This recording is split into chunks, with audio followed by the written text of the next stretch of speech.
"Get out now or I am calling the police," my daughter screamed on the most intense, stormy afternoon I have ever seen in my life. Sarah was standing in the doorway of the house, that house she believed was hers, with a face full of fury and contempt. Her words cut through the wet air like thunder. I was 61 years old, and I never imagined this moment would come, the moment when my own blood would throw me out onto the street as if I were garbage. The rain was falling with such force that the water bounced off the pavement. My clothes were flying across the front yard, getting soaked in the mud. A blouse that I had sewn myself 20 years ago lay thrown next to the rosebush. A dress I wore at her wedding fell into the biggest puddle. My shoes, the only good ones I had, were thrown against the fence without any care. Michael, my son-in-law, was by her side filming me with his phone. He was laughing. Both of them were laughing, as if kicking an elderly mother out into the storm was the perfect entertainment for a boring afternoon. As if my pain were a joke. As if my 61 years of life were worth absolutely nothing. The neighbors began to come out. First it was Brenda, the woman from across the street, peeking through the window with her eyes wide open. Then Mr. Wilson from number 14, standing on his porch with his arms crossed. Others opened their doors just a little, enough to look without getting involved. Everyone saw. Everyone knew what was happening. And nobody said anything. Because when you are an old woman, when you have lost your voice in this society, people assume you did something wrong. They assume you were a burden, that you were annoying, that you deserved it. This house is mine. Mom, mine.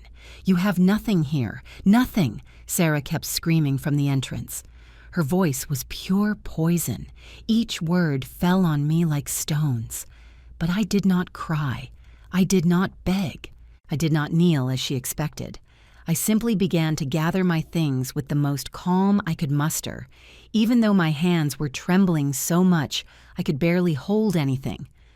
The water ran down my neck, down my face. My clothes stuck to my body. I felt the cold down to my bones. I put what I could into a plastic bag I found lying next to the gate. A blouse, a pair of pants, a sweater that was useless now because it was completely soaked. My shoes made noise as I walked on the wet cement. Michael kept filming.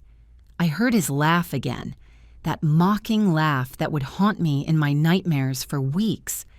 Sarah looked at him from time to time, seeking his approval, smiling when he looked back at her. They were a perfect team, united in cruelty, united in ingratitude. When I finished picking up the last item, when there was nothing left to rescue from the muddy garden, I turned toward them. Sarah was standing in the entrance with her arms crossed, her chin up, looking at me as if I were a stranger, as if I had not spent entire nights taking care of her when she had a fever, as if I had not worked 3 jobs to pay for her college, as if I had not given up my own life to build hers. Then I did something she did not expect. I smiled. It was a small, quiet, almost sweet smile, and I said only 2 words with a calm that not even I knew I had inside me. "No problem." Sarah frowned. That confused her. She expected tears. She expected drama. She expected me to fall to my knees and beg for forgiveness for having existed, for having been her mother, for having taken up space in her precious house. But I did not do it. I simply turned around and began to walk in the rain, moving away from that door, from that house, from that daughter I no longer recognized. The water kept falling hard. My steps were slow but firm. I did not look back. I did not give them the pleasure of seeing me broken. I walked to the corner, where I hailed a taxi. The driver looked at me strangely, seeing my state, but he asked nothing. He just took me to a small hotel 2 miles away, a cheap one, the kind where they do not ask many questions and accept cash. I paid for 3 nights. I went up to the room, I locked the door, and only then, when I was completely alone, did I allow myself to tremble. I sat on the bed and looked at my wet, wrinkled, tired hands Hands that worked a lifetime. Hands that built everything Sarah believed was hers. Because she did not know the truth. Nobody knew. Not Sarah, not Michael, not even the family that adored her so much and saw me as an insignificant shadow. Everyone believed the lie. The lie that my daughter had achieved everything alone. The lie that that house, that wealth, that bright future were the fruit of her effort. But I knew the truth, and that truth was my power. I took my phone out of my soaked bag and dialed a number I had saved months ago. A number I hoped I would never have to use, a number that represented the plan I had prepared in silence, with fear, with pain, but also with determination. They answered on the second ring. "Attorney Christine Moore," said the professional voice on the other end of the line. "This is Emily Ross," I replied with a firm voice. "I think it is time to activate everything we have prepared." There was a brief silence. Then I heard a sigh of understanding. "Are you sure, Mrs. Emily? Once we start this, there is no turning back." I looked out the hotel window. The rain kept falling. I thought about Michael's laugh. I thought about Sarah's screams. I thought about my clothes lying in the mud.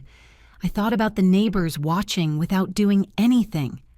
I thought about all the years I sacrificed, all the times I swallowed my pride, all the humiliations I endured in silence. "I am completely sure," I said. "Do it all, exactly as we planned." "Perfect. Tomorrow morning I will present the documents to the judge. In less than 72 hours, everything will be in motion." I hung up the phone and left it on the bed. Outside, the storm was beginning to calm down. The sky was still dark, but the rain was less violent. I took off my wet clothes and got under the hot shower of the hotel. The warm water ran over my body, washing away the mud, the cold, but not the pain. As the steam filled the bathroom, I closed my eyes and breathed deeply. A few hours later, the police would knock on my daughter's door. Only they would not be coming for me. They would be coming to arrest the criminals who invaded my house. To understand how I reached that moment, I must go back 21 years. To the day my world collapsed completely and I had to rebuild it with my own hands. I was 40 years old when Alfred, my husband, died in a traffic accident. It was a Tuesday morning. He left early for work as always and never returned. A truck hit him on the highway. He died instantly, the doctors told me, as if that made it hurt less, as if knowing he did not suffer could fill the void he left in my life. Sarah was 11 years old. She was a thin girl with big, frightened eyes who cried every night asking for her dad. I slept on the floor next to her bed, holding her hand, telling her everything would be okay. But the truth is that I did not believe it myself. Alfred was a bus driver. He earned just enough to support us. We did not have significant savings. We did not have properties. We had nothing more than a small monthly rent of $500 that barely covered food.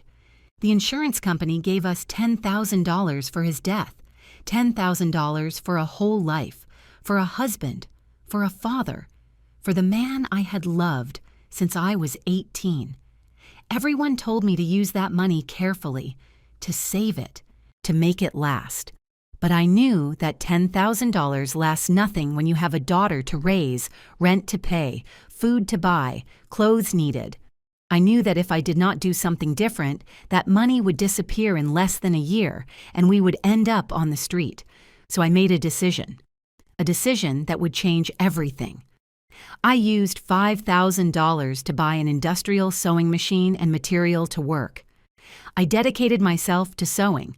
I worked from 5 in the morning until 11 at night, 7 days a week. I sewed school uniforms, party dresses, alterations, anything they would pay me for. My fingers bled from the constant work. My eyes burned from the lack of sleep, but I did not stop. The other $5,000 I saved. Every penny I earned sewing, I saved too. We lived with the minimum. We ate beans and rice almost every day. We did not buy new clothes. We did not go out anywhere. Sarah wore the uniforms I sewed for her myself with leftover scraps. Everything, absolutely everything, went straight to a savings account. Alfred's family criticized me. They said I was driving the girl crazy with so much poverty, that we should live better, enjoy a little. But I knew what I was doing. I had a plan. For 3 years, I lived like that, working nonstop, saving every dollar possible. Sarah grew up watching her mother work until exhaustion. I explained to her 1,000 times why we lived like that. I told her I was building a future for both of us, that all this sacrifice would be worth it. She nodded, but in her eyes I saw shame. Shame of our small house, shame of her patched clothes, shame of having a seamstress mother. When I turned 43, I had $18,000 saved. It was then that I saw the opportunity. An old house in a modest neighborhood was for sale for $25,000. The owner needed to sell fast. It was in bad shape. It needed repairs. But I saw its potential. I asked for a loan of $7,000, using my sewing machine and my work history as collateral. The bank almost laughed at me, a seamstress widow asking for a loan, but I insisted so much that they finally accepted with very high interest rates. I bought that house, the first property of my life. I was 43 years old and finally owned something. I spent 6 months fixing it myself. I learned to paint, to repair faucets, to change outlets. I hired help only for the essentials. Every dollar mattered. When I finished, I rented it for $800 a month.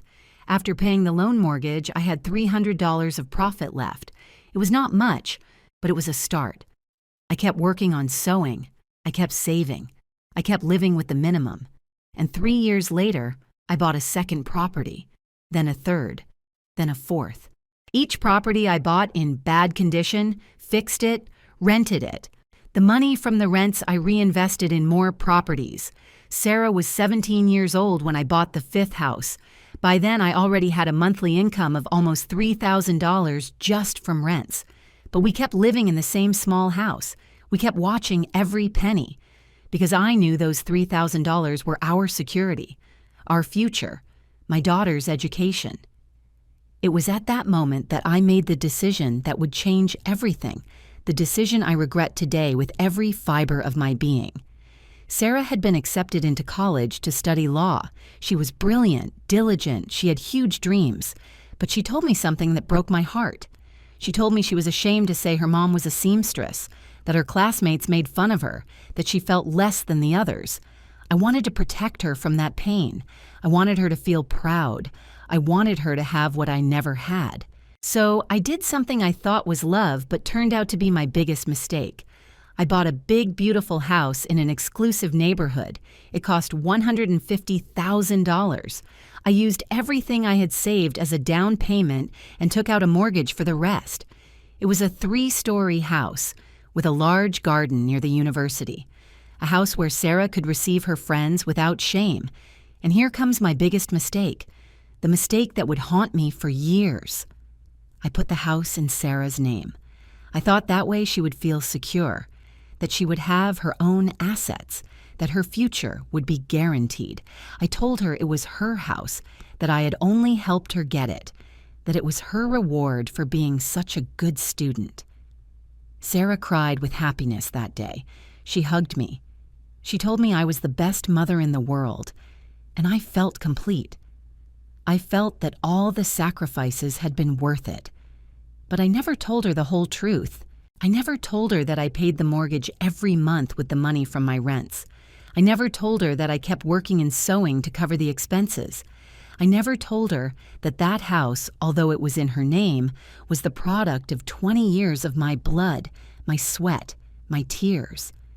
I let her believe she had achieved it by her own merit, that it was her natural reward for being smart, that success simply came to those who deserved it.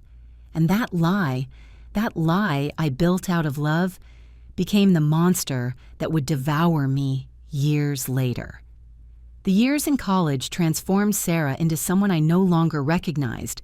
Or maybe she was always like that and I simply did not want to see it. Maybe the monster was always there, waiting for the perfect moment to come out. At first, everything seemed normal. Sarah studied law, got good grades, brought friends to the house. I kept working in my small sewing workshop that I had set up in the basement. I kept paying the mortgage, the utilities, the food, everything. But now I did it in silence, almost hidden, because Sarah asked me not to tell anyone I was a seamstress. "Mom, please, when my friends come over, do not mention what you work in. Say you are an investor or something like that," she told me one day with a pleading voice. I accepted, because a mother always accepts when her daughter asks for something, even when that something is denying your own existence. Sarah's friends would arrive at the house and see me as part of the furniture. I served them coffee, prepared snacks, cleaned up after their meetings. They did not even thank me. They simply assumed I was the maid, and my daughter never corrected them.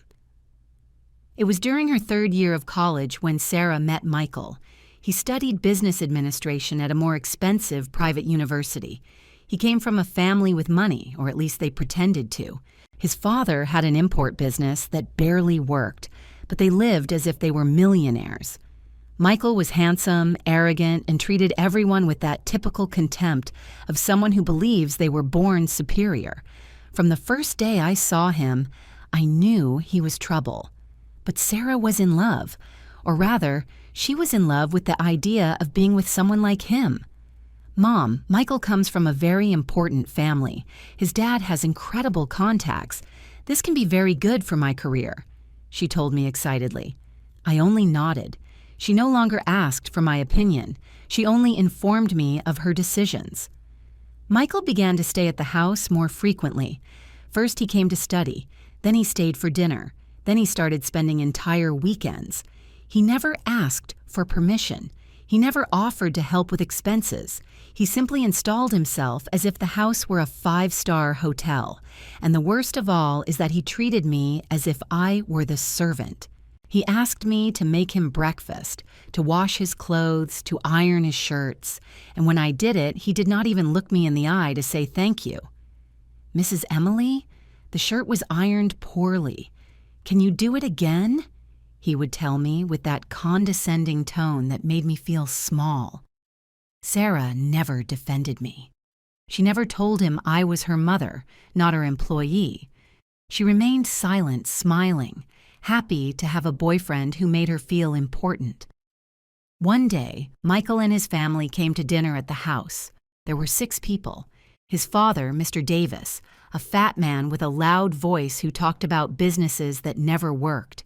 His mother, Linda, a thin and bitter woman who criticized everything with her gaze. His 2 brothers, just as arrogant as him. I prepared the entire dinner. I worked from 2 in the afternoon until 7 at night cooking. I made 3 different dishes, dessert, special drinks. I set the table with the nicest tablecloth I had. I lit candles. Everything perfect. When Michael's family arrived, Sarah received them in the living room as the perfect hostess. Nobody introduced me. I simply appeared from the kitchen with the plates, served them, and disappeared again, like a ghost. Like someone who did not deserve to be in the same room as them. "This house is beautiful, Sarah. You must be very proud to have achieved it," Linda said while looking around with approval. "Thank you, Mrs. Linda. I have worked very hard to have all this," my daughter replied with a radiant smile. I felt something break inside me, but I said nothing. I swallowed the words. I swallowed the pain. I went back to the kitchen and washed the dishes while they laughed in the dining room. After that dinner, Michael began to bring more people to the house. Friends, college classmates, business partners.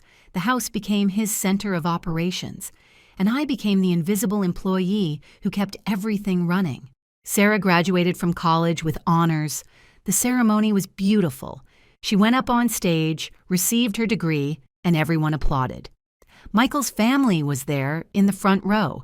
Alfred's parents, my former in-laws, also went. But I sat way in the back, alone, in the last row of the auditorium, because Sarah told me there were not enough tickets for everyone and that it was better for me to stay in a discreet place so as not to cause problems. After graduation, there was a party at the house. Sarah invited more than 50 people. I spent 3 days preparing everything: decorations, food, drinks, music.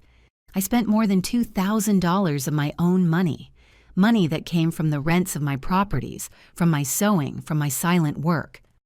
During the party, a colleague of Sarah's approached me in the kitchen. He was an older man, maybe 50 years old, with glasses and a kind look. "Excuse me, ma'am, are you part of the catering service?" he asked me. Before I could answer, Sarah appeared out of nowhere. "Yes, she is part of the staff. Mom, can you bring more ice, please?" She called me Mom in front of him, but in the same tone you would use to give an order to an employee. The man looked at me with pity and walked away. I went for the ice with tears in my eyes that I did not allow myself to shed.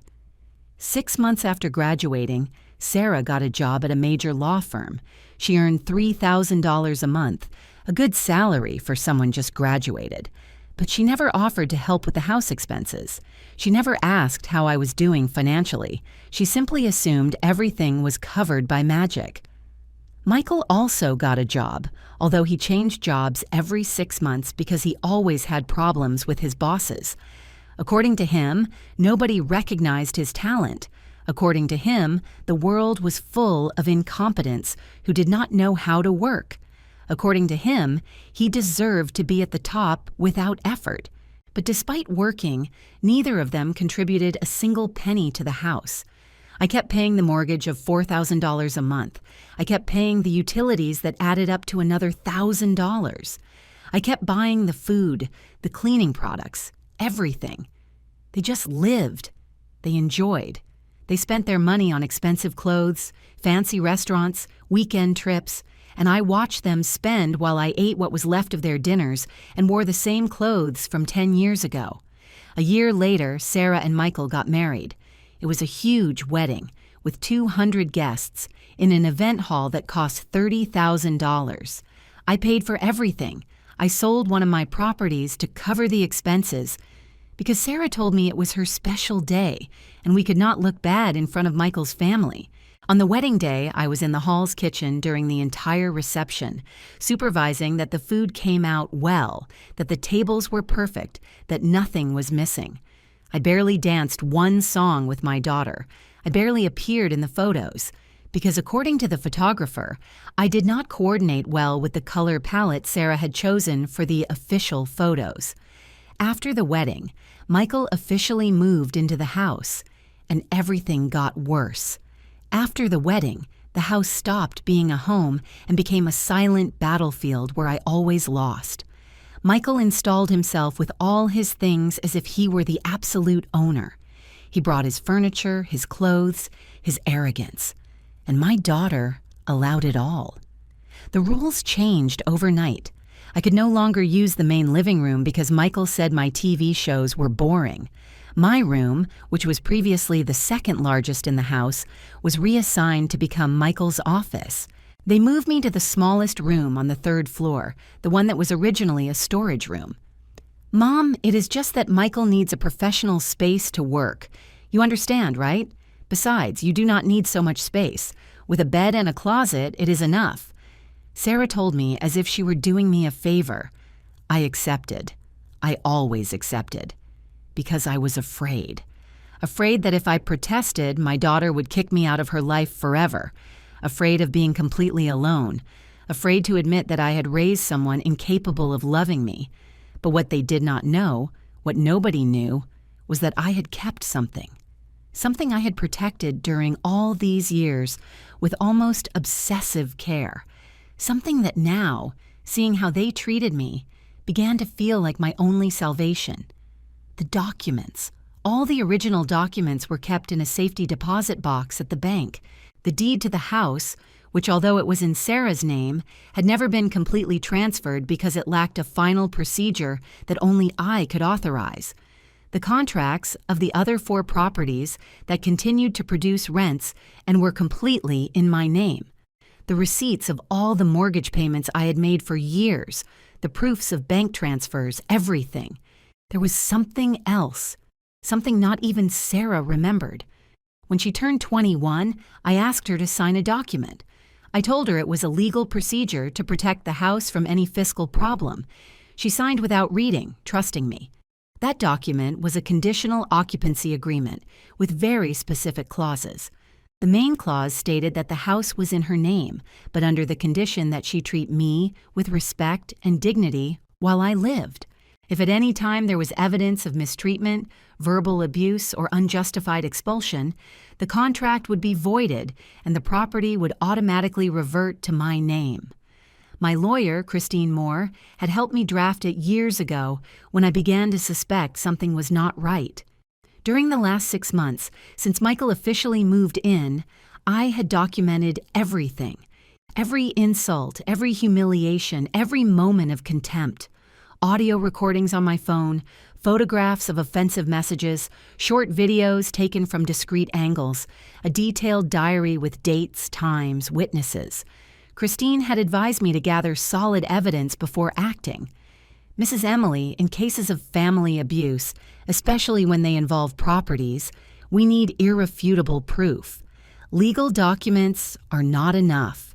We need to demonstrate the mistreatment, she had told me, and I followed her advice to the letter. Life in that house became unbearable. Michael had taken total control of the household finances, although it was I who paid for everything. He checked the accounts. He questioned every expense I made. He demanded explanations about the money I spent on food. "Emily, why did you spend $200 at the supermarket this week? That is too much. You need to learn to manage better," he would tell me in front of Sarah, who nodded as if he were right. What they did not know was that those $200 were mine. They came from my account, from my work, from my properties. But I said nothing. I only recorded every conversation on my phone that I left strategically on the kitchen table. One day, Michael organized a business meeting at the house. He invited 5 potential partners to present a project to them. He ordered me to prepare coffee and snacks for everyone. I obeyed. I prepared a beautiful tray with homemade cookies, fresh coffee, fruit. When I entered the living room to serve them, Michael introduced me. "She is Emily. She lives with us. She helps us with the housework," he said, without looking at me. One of the men, an older gentleman in a gray suit, looked at me confused. "Is she your housekeeper?" "Something like that," Michael replied with a smile. "Sarah has a good heart and gives a roof to people who need it." I felt the humiliation burning inside me, but I smiled, served the coffee, and returned to the kitchen. Once there, I checked my phone. The recorder had captured everything perfectly. The humiliations became public. Sarah began to invite the extended family more frequently. Her uncles, my former brothers-in-law, came to visit her and showered her with praise. "Sarah, this house is beautiful. You are so successful, so smart. Your father would be so proud," my sister-in-law Mary would tell her every time she came. Nobody mentioned my name. Nobody asked about me. I simply appeared to serve the food and disappeared afterward, like a spirit, like someone who did not really exist. But I kept documenting. I kept saving evidence. I kept meeting secretly with Christine every 2 weeks at a coffee shop far from the house. "Mrs. Emily, this is enough to present the case. We have more than enough evidence of psychological mistreatment and emotional abuse. We can activate the clause of the contract right now," Christine told me at our last meeting before the storm. "Not yet," I replied. "I need to be completely sure. I need them to show who they really are in front of more witnesses." Christine nodded, although I saw concern in her eyes. "Just be careful. These types of situations can escalate quickly." She was right. Things escalated. 2 months before the storm, Michael called me to the living room. Sarah was sitting next to him on the sofa. Both had serious expressions. "Emily, we need to talk," Michael began with that tone he used when he wanted to sound important. I sat across from them with my hands on my lap. "Sarah and I have been thinking. This house is very big and the expenses are high. We need to optimize resources," he continued. I felt a knot in my stomach. I knew where this was going. "We have decided it is time to sell one of the properties that are in your name. The rents you receive could become liquid capital that we could invest better," he said, looking at me intently. "Which properties?" I asked, although I knew perfectly well what he was referring to. "The 4 houses you rent. We think it would be better to sell them and put that money into an investment fund that I can manage. That way we all win," he explained with a smile that did not reach his eyes. "Those properties are my livelihood. They are my retirement," I replied with a calm voice. "Mom, do not be selfish. We are trying to help you. Michael understands finances much better than you." "Trust us," Sarah intervened. "I need to think about it," I said, getting up.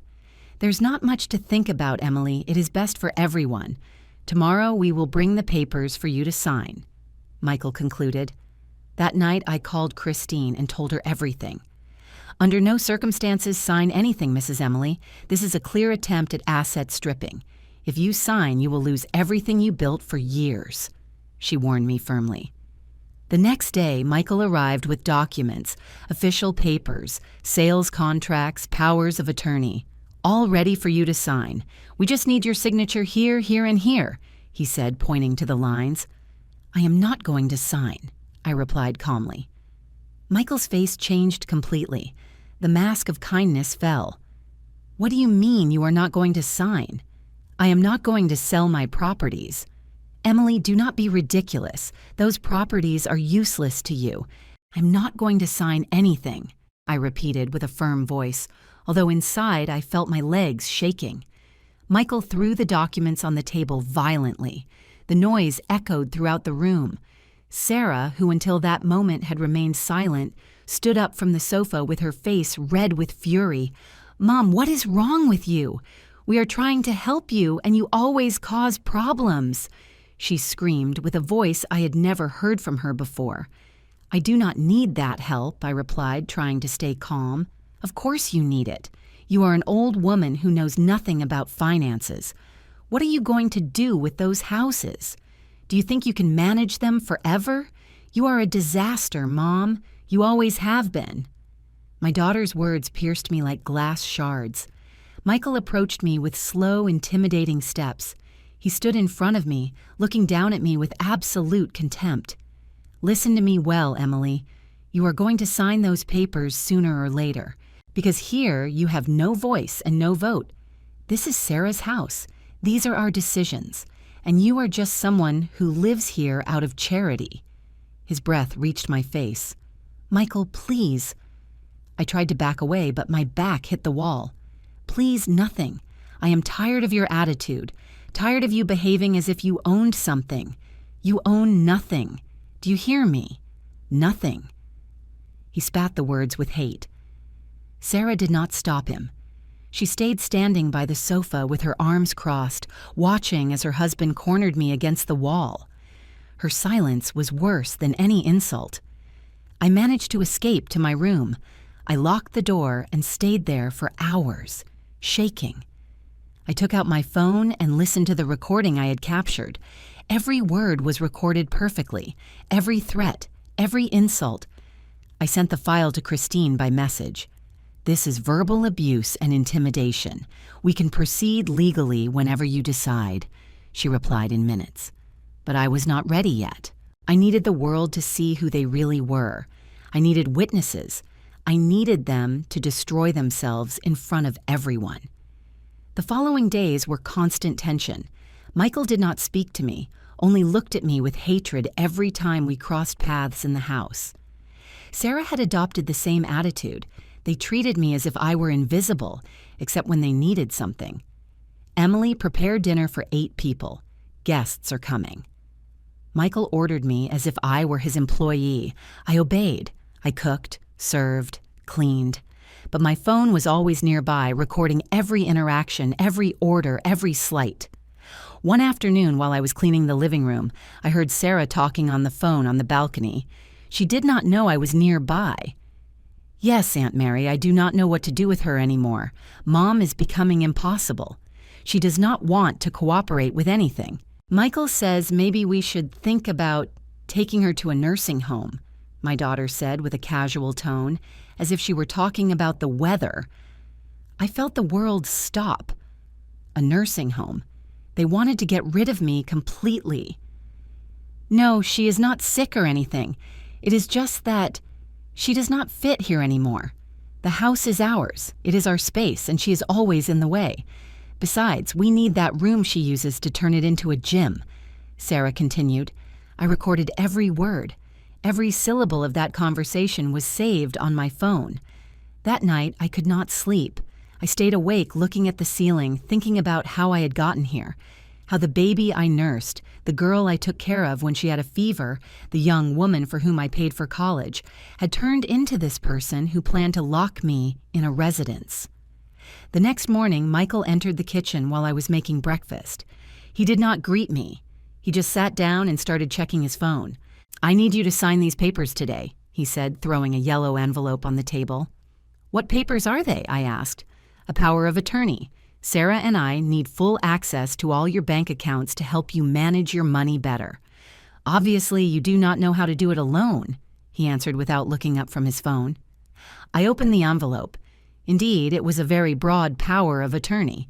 If I signed that, they would have total control over all my assets, over my accounts, over my properties, over my entire life. "I am not going to sign this," I said, leaving the envelope on the table. Michael looked up slowly. His eyes had a dangerous shine. "Excuse me?" "That I am not going to sign it." He got up so fast that the chair fell backward with a crash. He walked toward me with clenched fists. For a moment, I thought he would hit me, but he stopped inches from my face. "You are an ungrateful woman. After everything Sarah has done for you, she gave you a house, a roof, food, and this is how you pay her. You are the worst kind of ingrate." His voice trembled with rage. "This house is not Sarah's." The words came out of my mouth before I could stop them. There was a terrible silence. Michael looked at me as if I had said the biggest blasphemy in the world. "What did you say?" "Nothing. Forget it." I tried to back away. No. Repeat what you said." He grabbed my arm tightly. "You are hurting me." I tried to break free. "Repeat it." He squeezed harder. "Michael, let her go." Sarah entered the kitchen at that moment. He released me abruptly. I fell against the sink, hitting my hip. The pain was intense, but I did not scream. I was not going to give them that pleasure. "Your mother just said this house is not yours. Can you believe it?" "She is completely crazy," Michael told Sarah. My daughter looked at me with a mixture of confusion and contempt. "Mom, what are you saying?" "Of course this house is mine. It is in my name. Now it turns out you are inventing things." "I only said that," I began to explain. "That nothing. I am tired of this. Tired of your dramas, of your attitude, of everything." Sarah interrupted me. "Maybe we should speed up the nursing home thing," Michael suggested. "Maybe yes. Clearly Mom is starting to have mental problems." "She says things that make no sense," my daughter replied. I stayed silent. I let them think whatever they wanted, but in my mind I was already taking the final decision. It was enough. I could not take it anymore. That afternoon, while they went out to eat with friends, I called Christine. "I need you to prepare everything. I want you to activate the full plan." "I cannot take it anymore," I told her with a firm voice. "Are you completely sure, Mrs. Emily? Once we start this, there is no turning back. They are going to try to defend themselves. It is going to be a legal battle," she warned me. "I am sure. More sure than ever in my life." "Good. I will present the documents tomorrow early. I need you to send me all the recordings and evidence you have. Everything," Christine said with a professional tone. I spent the whole night transferring files, videos, audios, photographs, scanned documents, everything I had collected for months, every documented humiliation, every recorded insult, every photographed slight. It was 3 a.m. when I finished sending the last file. I sat on my bed and looked around that small room they had assigned me, a room that used to be a storage closet, a room where they kept things that were no longer useful, just like me to them.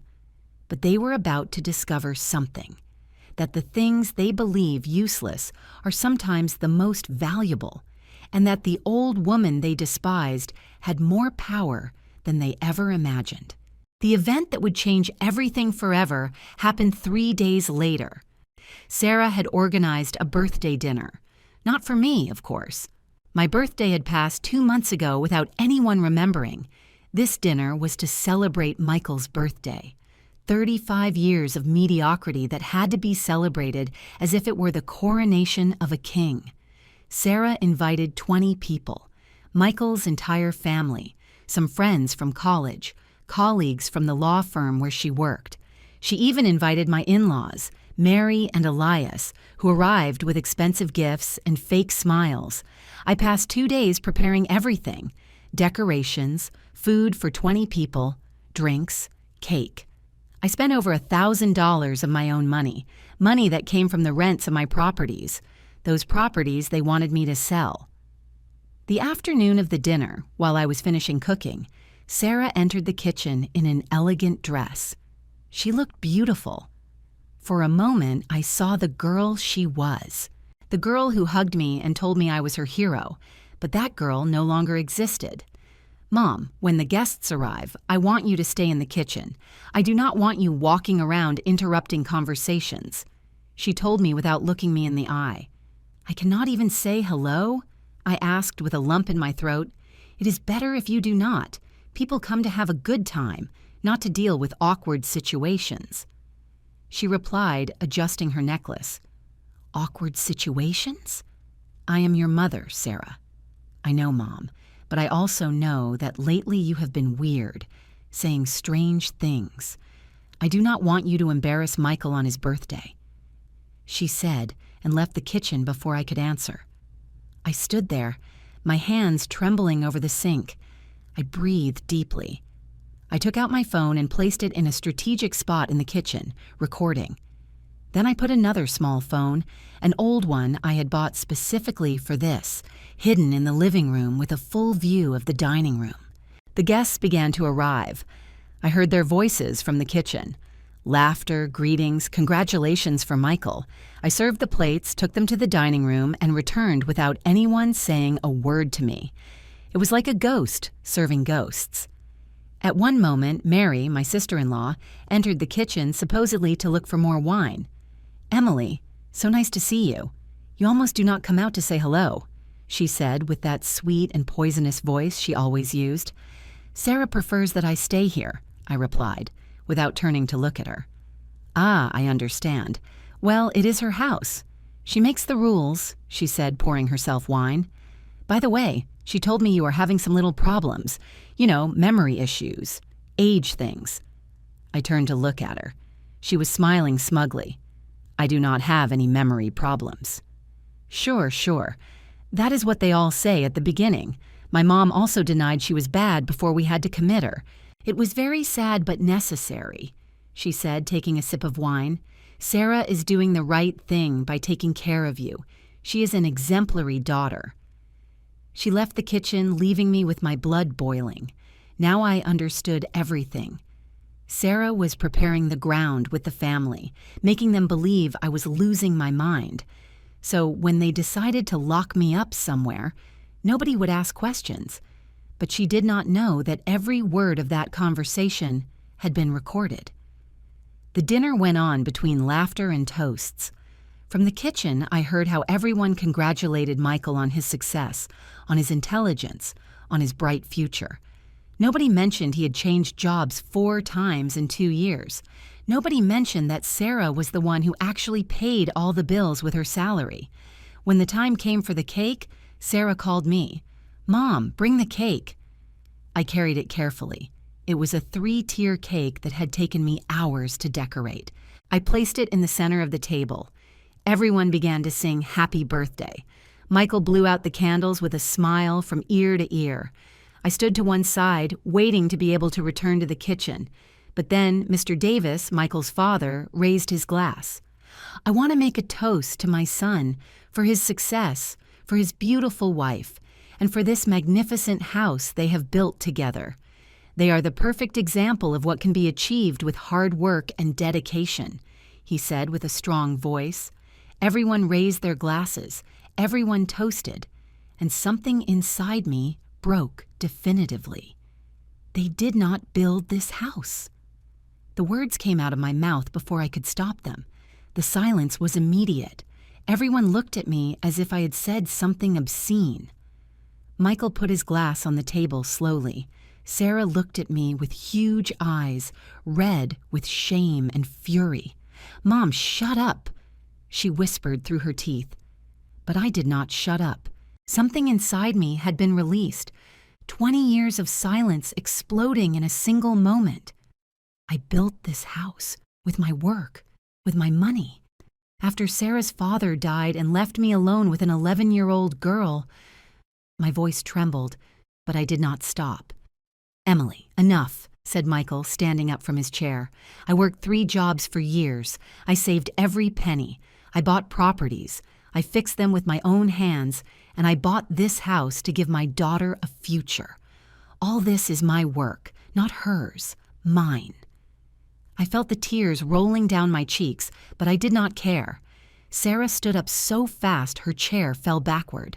"How dare you? How dare you ruin this night with your lies?" she screamed with her face deformed by rage. "They are not lies." "Yes, they are.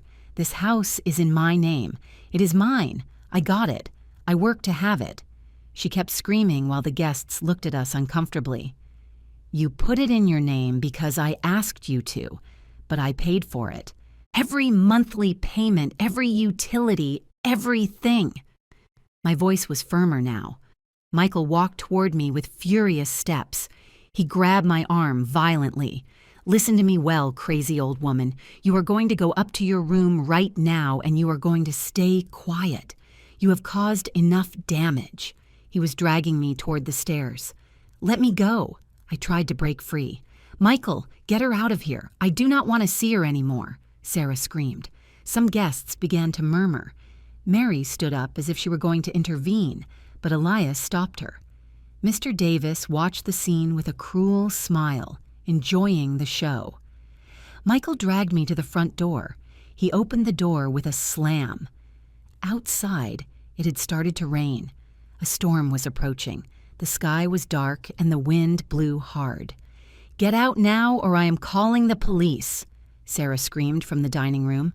"Sarah, please," I begged. "I want you to leave. I do not want to see you here anymore. This house is mine. Do you understand? Mine. You have nothing. Nothing." Her voice was pure hysteria. Michael ran up to my room. I heard noises, drawers opening, things being thrown. He came down with my few belongings in his arms, my clothes, my shoes, some personal objects. He threw everything out the door into the yard where the rain was beginning to fall harder. "No, please, it is raining," I screamed, but he did not stop. He kept going up and down, emptying my entire room.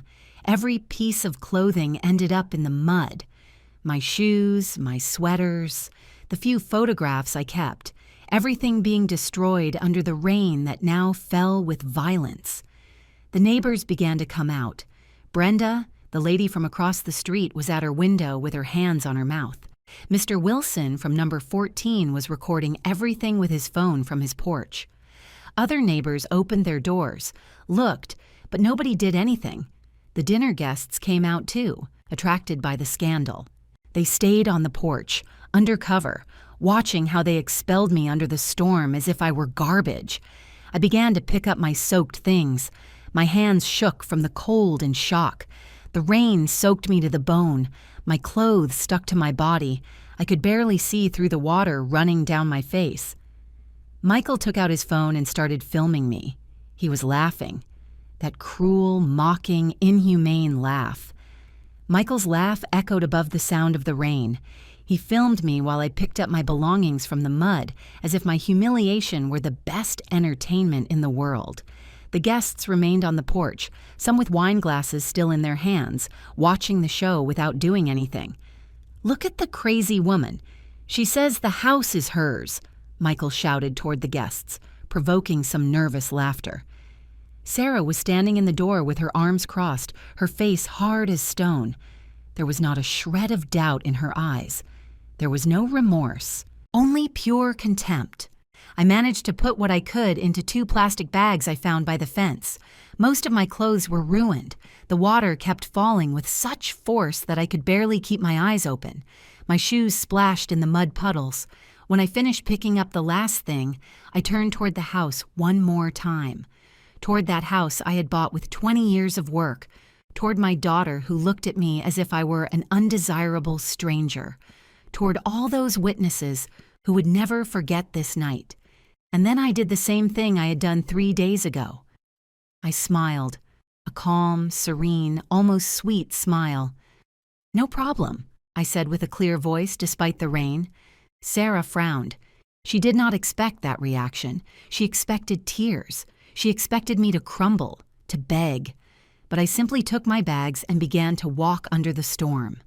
"And do not come back," Michael screamed behind me. "This house is Sarah's. It always was. You are nobody here." I did not turn back. I did not answer. I simply kept walking to the corner where I hailed the same taxi as the previous time. The driver recognized me. "Ma'am, again? What is happening?" he asked with genuine concern. "Just take me to the hotel, please," I replied with a tired voice. During the ride, I took out my phone. I had several messages from Christine. She had seen the news of the storm and was worried. I wrote her a simple message. "Activate it all. Now." Her response arrived in seconds. "Understood. The documents are already presented to the judge.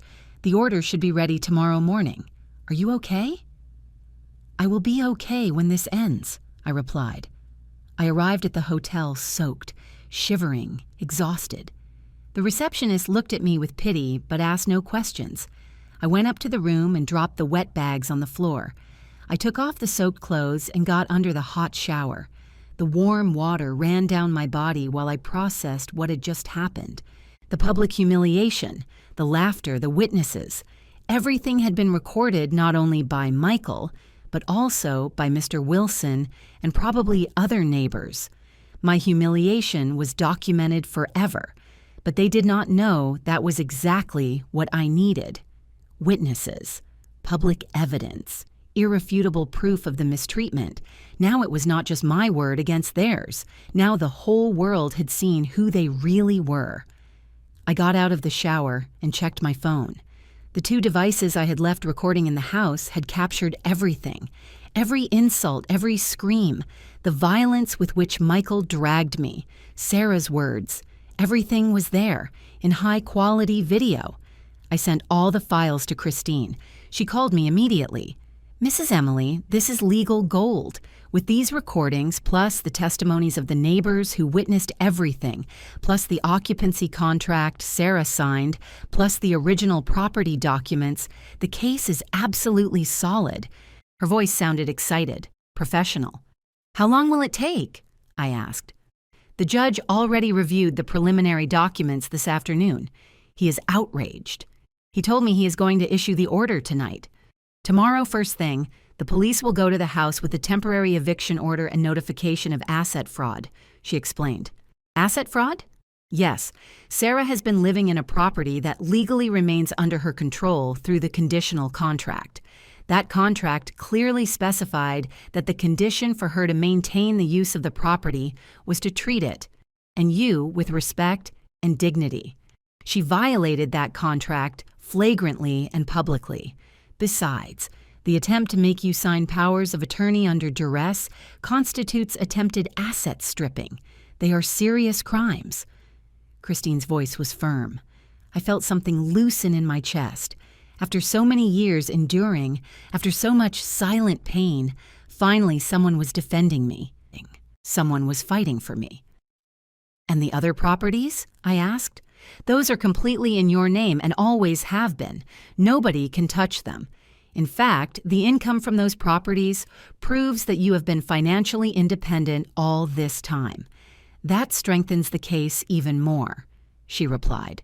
"What will happen tomorrow exactly?" "The police will arrive with a court order. They will notify Sarah and Michael that they must vacate the property temporarily while the case is resolved. They will be informed that there is an open investigation for elder abuse and attempted asset fraud. The original property documents will be presented, and the truth will come out in front of everyone who was present tonight," Christine explained with satisfaction in her voice. "Can I be there?" "Not only can you, you must be there. You are the complainant and the legitimate owner. The police will escort you back to your house." "To your house, Mrs. Emily?" "Because that is what it is. Your house." Christine's words made me cry. I cried for hours that night. I cried for the lost years, for the daughter I thought I had and who never really existed, for the love I gave without receiving anything in return, for all the times I swallowed my pride and accepted crumbs. But I also cried of relief, because finally, after so long being invisible, someone saw me. Someone recognized my pain. Someone defended me. At 6 a.m, my phone rang. It was Christine. "The order is ready. The police will pick you up at the hotel at 9 o'clock sharp. Get ready, Mrs. Emily. Today your new life begins," she said. I got up, showered, put on the best clothes I had managed to save from the storm. I looked in the mirror. I was 61 years old, wrinkles around the eyes, gray hair, hands marked by years of work. But for the first time in a long time, I really saw myself. I saw a strong woman, a survivor, a fighter. At 9 o'clock exact, 2 patrol cars parked in front of the hotel. I went down with my small bag. Christine was there too, with her briefcase full of documents. She hugged me. "Ready?" she asked. "More than ready," I replied. The ride to the house was silent. I looked out the window, watching the streets I knew so well pass by. The streets where I had worked for years, where I had built my life, where I had raised my daughter. When we arrived at the house, there were already several neighbors outside. The news of what had happened the night before had spread. Brenda was in her garden pretending to water the plants, but clearly waiting to see what happened. Mr. Wilson was on his porch with his coffee, observing. Other neighbors peeked through the windows. The police officers got out first. There were 4 officers, 2 men, 2 women, all with serious expressions. The senior officer, a man of about 50 with gray hair, approached me. "Mrs. Emily Ross?" he asked with respect. "Yes, that is me," I replied. "We have a temporary eviction court order and notification of investigation. Are you ready to proceed?" I looked toward the house. The living room curtains moved slightly. I knew Sarah and Michael were inside. Probably they had seen the patrol cars. Probably they were terrified, wondering what was happening. "I am ready," I said with a firm voice. The 4 officers walked toward the front door. Christine and I followed them. The officer knocked on the door loudly. "Police, open the door." There was silence for a few seconds. Then we heard hurried steps. The door opened. Michael appeared disheveled, in pajamas, with eyes of not having slept well. "What? What is happening, officers?" he stammered. "Michael Davis?" asked the officer. "Yes." "And Sarah Ross?" "She is inside. What is going on?" "We have a court order. Allow us to enter," said the officer, pushing the door gently but with authority. They entered. I entered behind them. Sarah was on the stairs, also in pajamas, with a pale face. When she saw me, her eyes opened huge. "Mom, what are you doing here? What is all this?" Sarah's voice sounded sharp, nervous, almost childish. I did not answer. I let the officers speak. I let the law do its work. The senior officer took some documents out of a manila envelope and began to read with a clear and authoritative voice. "Sarah Ross and Michael Davis, we have a court order issued by Judge Marquez of the Civil Court. You are notified that there is an open investigation against you for elder abuse, attempted asset stripping, and violation of the conditional occupancy agreement."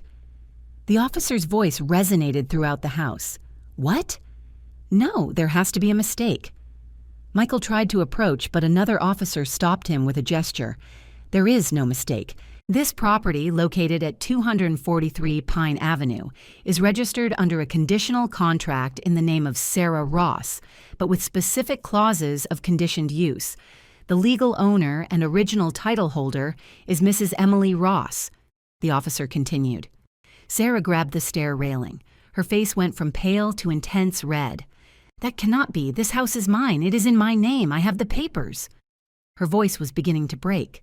Christine took a step forward, opened her briefcase, and took out several documents. "You have papers of a conditional agreement you signed 7 years ago, a contract that allowed you to live in this property under specific conditions of respect and dignity towards Mrs. Emily Ross. You violated that contract flagrantly. We have video evidence of the violent expulsion that you and your husband executed last night under the storm." Christine's voice was professional, cold, devastating. "That is a lie. She was causing problems. She was saying crazy things in front of our guests," Michael shouted. "Crazy things? Telling the truth is craziness?" asked Christine, taking out more documents. "We have the bank records of the last 20 years.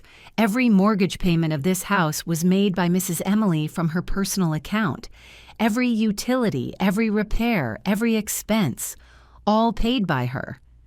"No, that cannot be." Sarah came down the stairs, stumbling. "I paid my part. I worked." "You worked, yes, but you spent your salary on yourself, on your clothes, your trips, your restaurants. You never contributed a single penny to this house." Christine placed bank statements on the living room table. "Here are the proofs. 20 years of bank transfers from Mrs. Emily's accounts." Michael approached the table and began to review the documents with trembling hands. I could see how his face changed as he read. Arrogance turned into confusion, confusion into shock, shock into panic. "Furthermore," continued the officer, "we have multiple audio and video recordings where you two threaten, insult, and coerce Mrs. Emily to sign transfer documents of her other properties. That constitutes attempted asset fraud." "Recordings? What recordings?" asked Sarah with a weak voice. Christine took out her tablet and played one of the videos. It was the scene in the kitchen where Michael cornered me against the wall, shouting at me that I owned nothing. The audio was perfectly clear. "Listen to me well, Emily. You are going to sign those papers sooner or later, because here you have no voice and no vote. This is Sarah's house. These are our decisions, and you are just someone who lives here out of charity." Michael's voice coming out of the tablet sounded even more cruel and ruthless. Sarah put her hands to her mouth. Tears began to roll down her cheeks. "We have 17 similar recordings," said Christine, turning off the video, "all with threats, coercions, and insults. And we have the video from last night, filmed by multiple witnesses, where you expelled Mrs. Emily under a storm, throwing her belongings into the mud, laughing at her suffering." By that moment, more neighbors had approached the open door. Brenda was there, with her hands on her chest. Mr. Wilson, too. Mrs. Lydia from number 20, other 5 or 6 more neighbors, all listening, all watching as the truth came to light. "Therefore," continued the senior officer, "you are ordered to vacate this property temporarily while the legal investigation proceeds. You have 2 hours to collect your essential belongings. The rest of your things will remain in the property under custody until the judge determines the final resolution." "You cannot do this. This is my house," screamed Sarah hysterically. "I live here. I grew up here." "This house legally belongs to Mrs. Emily Ross," the officer replied firmly. "You lived here under a conditional permit that you violated. Now you must leave." Michael exploded. His face turned red with fury. "This is absurd. It is a conspiracy. This manipulative old woman set a trap for us." He pointed at me with his finger. I took a step forward. It was the first time I spoke since I had entered the house. "It was not a trap, Michael. It was justice. For years you humiliated me, despised me, treated me like garbage.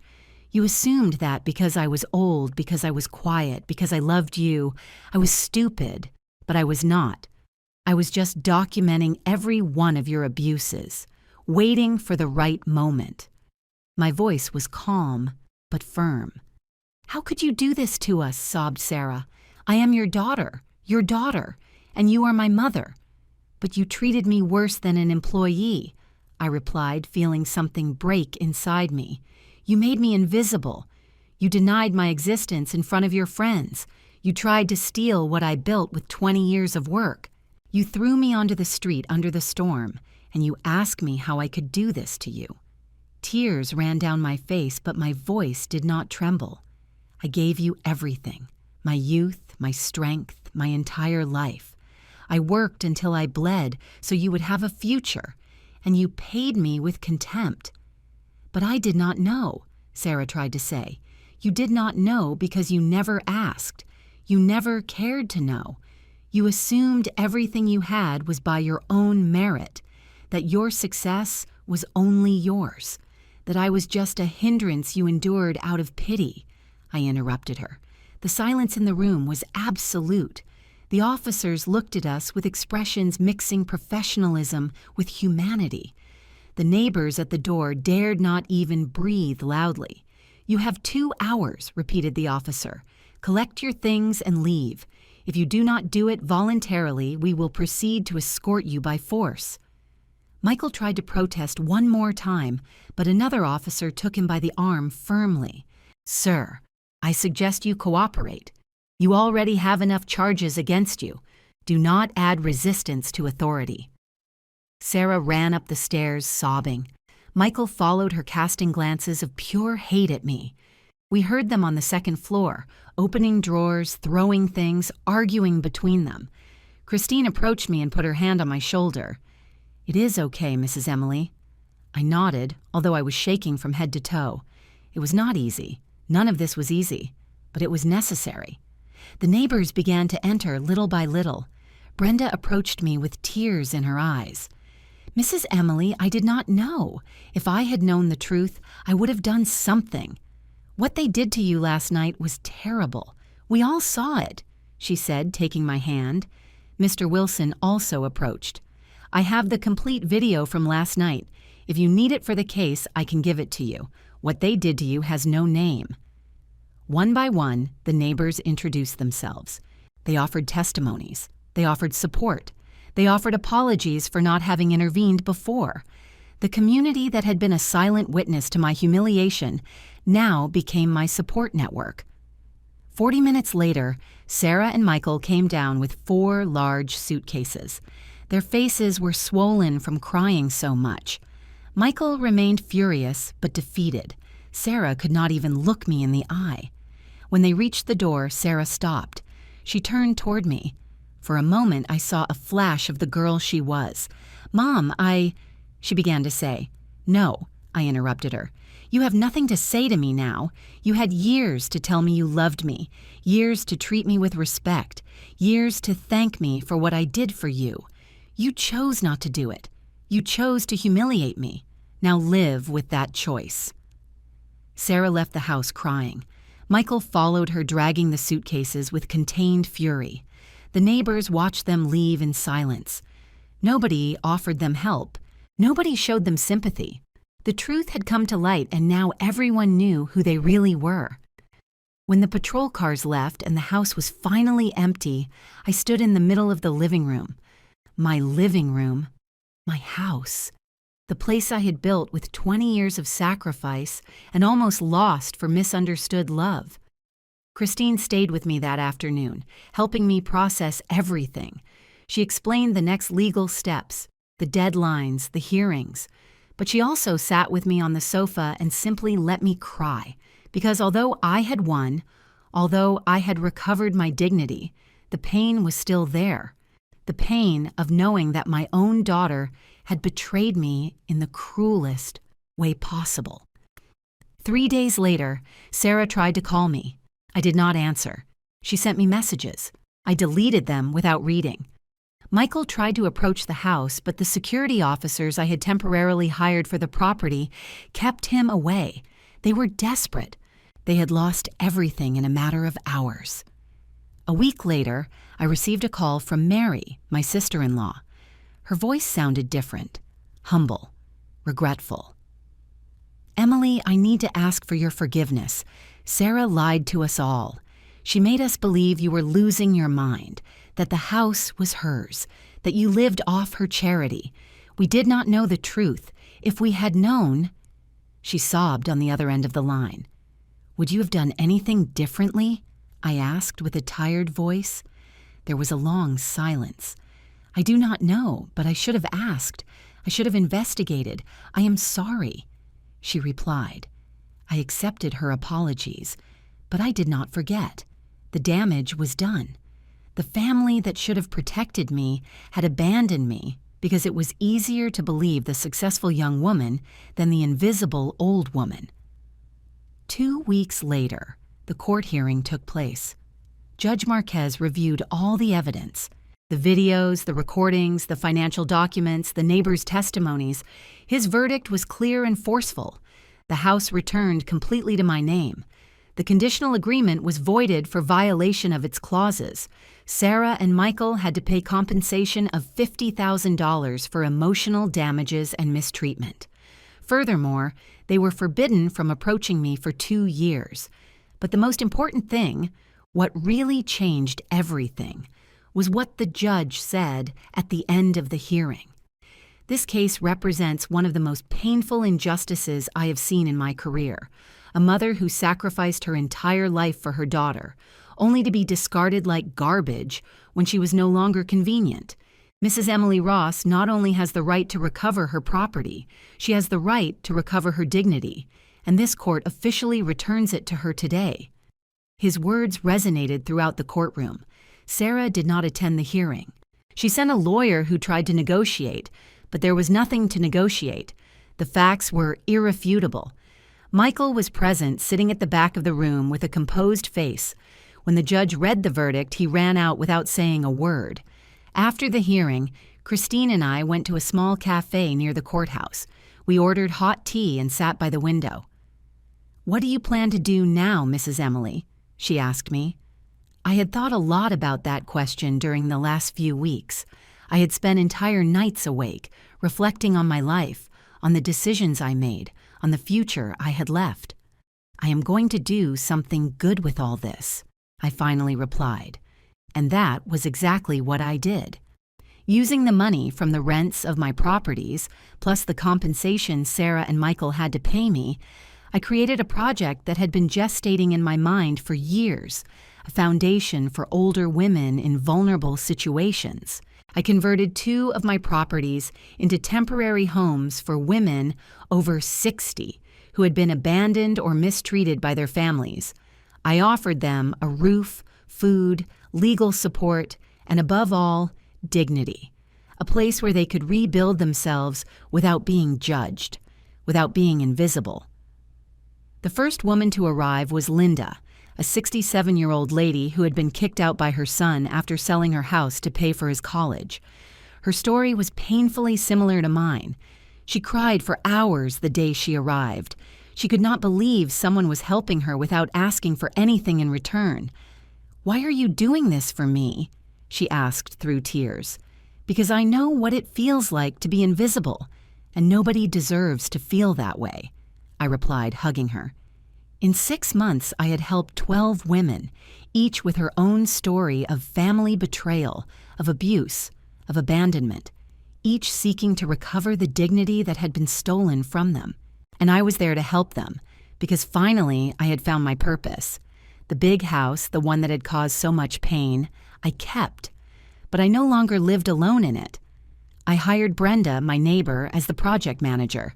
Mr. Wilson volunteered to do repairs. Other neighbors donated food, clothes, time. The community that had been a witness to my humiliation was now part of my redemption. Sarah tried to contact me several times during that first year, long letters asking for forgiveness, crying voice messages. She even tried to show up at the house once, but the security officer I had hired did not let her pass. Michael, on the other hand, disappeared. According to what I heard, they divorced 3 months after the trial. She blamed him for everything. He blamed her. The truth is that both were equally responsible. One day, exactly 1 year after that storm, I received a certified letter. It was from Sarah. I did not open it immediately. I left it on the table for 2 days, looking at it, wondering if I wanted to know what it said. Finally, I opened it. It was different from the other letters. There were no pleas or excuses, only honest and painful words. Mom, I know I do not deserve your forgiveness. I know what I did to you has no justification. I have spent this year in therapy trying to understand how I became the person I was. How could I be so cruel to the woman who gave me everything? I have no answer. I only know I was so obsessed with appearing successful, with showing the world I was important, that I lost sight of what really mattered. I lost sight of love. I lost sight of gratitude. I lost you. I do not ask you to forgive me. I do not ask you to come back into my life. I only want you to know that I finally understood. I understood that everything I am, everything I have, everything I achieved was thanks to you, and that I destroyed that out of pride and stupidity. I hope one day I can be half the woman you are. I love you even if I no longer have the right to tell you. Sarah. I read the letter 3 times. I cried with every reading. Because despite everything, despite the pain and betrayal, she was still my daughter, and a mother's love is not erased, even if it breaks, even if it hurts, even if everything seems lost. I did not answer the letter. Not yet. Maybe one day, maybe when time has healed the deepest wounds, maybe when I can look at her without feeling the pain of that night under the storm. But that day had not arrived yet. In the meantime, I moved forward with my life, with my project, with my purpose. Every woman I helped was a small victory against injustice. Every smile I managed to get from them was proof that dignity can be recovered, that it is never too late to defend yourself, that being old does not mean being useless or invisible. On my 62nd birthday, the 12 women of the project organized a surprise party for me. They decorated the house with flowers, cooked my favorite food, sang happy birthday to me. Linda gave me a painting she had painted. It was a portrait of me, but not as I saw myself in the mirror. She painted me as she saw me. Strong, dignified, beautiful. You saved us all, she said with tears in her eyes. You gave us our lives back. No, I replied, hugging her. You saved me. You showed me there is still goodness in this world, that it is still worth fighting for. That night, alone in my room, I looked out the window toward the garden where once my clothes were thrown into the mud, where once I was humiliated in front of everyone. That garden was now full of flowers that Linda and the other women had planted, flowers growing where before there was only pain, and I understood something important. Sometimes life strips you of everything to teach you who you really are. Sometimes you have to lose everything to find your true value. Sometimes the most violent storm is necessary to clear the path toward your true life. I was Emily Ross. I was 62 years old. I was a mother, even if my daughter had betrayed me. I was a strong woman, even if the world tried to make me feel weak. I was an owner, an investor, a fighter, a survivor. But above all, I was worthy. And that dignity nobody, absolutely nobody, could ever take away from me again.